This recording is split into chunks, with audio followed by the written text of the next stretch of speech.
Talking women's golf, I'm Blair Cartwright here with Shauna Estes-Taylor, your team gearing up for the SEC Championships. But before we get into that, coming off a really strong showing at the Liz Murphy Championship, I know you had to be pleased with that. Yeah, for me it's always great to go back to my old stomping ground and to get back to Athens, and it's such a championship golf course. And for us it was a unique opportunity to sort of test out the new format for the National Championship next year and give us a little look into the whole match play idea and sort of what we need to do to maybe even prepare a little better for that format, as we usually don't see that in college golf. And the girls really enjoyed it, and you know, we had some really close matches, had some great rounds. Gabby shot 66 in the qualifier with 8 birdies, a solid play out of Regina with 73, and then we had 3 76s to qualify a second. And then we went into match play and beat Denver 3-2, and then had a really awesome match against Mississippi State, won 3-2 there, and lost to the #1 team in the country coming down the stretch. So it was definitely a good competitive environment for these girls, and really I feel like is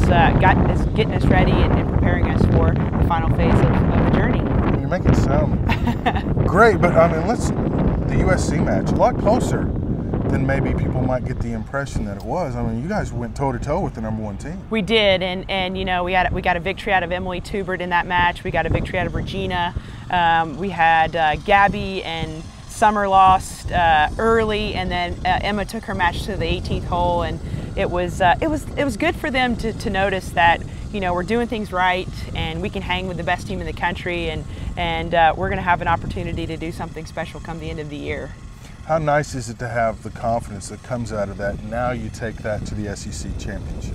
You know, it's always great to see your practice and all of your hard work pay off, and I really believe that, you know, we just really focus on the process every single day of getting better and creating an environment that's positive for these girls to be able to play at the highest level. And I think going into SECs, as somebody asked me today, what are you going to do? I was like, there's nothing different. We just pretend each day is the same, and we keep preparing. And I know that through that our girls will be ready to go on Friday next week. I know you guys are one of the favorites heading into that.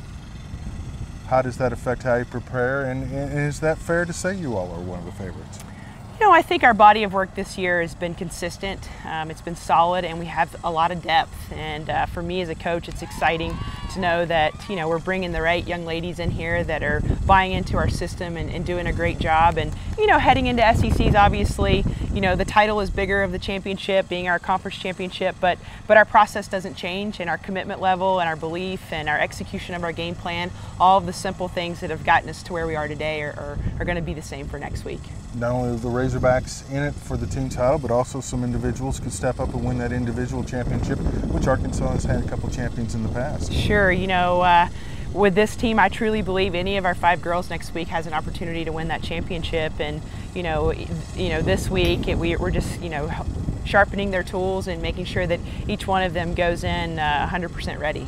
All right, well, best of luck, and bring home some hardware from Birmingham. Yeah, we'd like it. Thank you so much. All right, for Shauna Estes-Taylor, I'm Blair Cartwright for Razor Vision.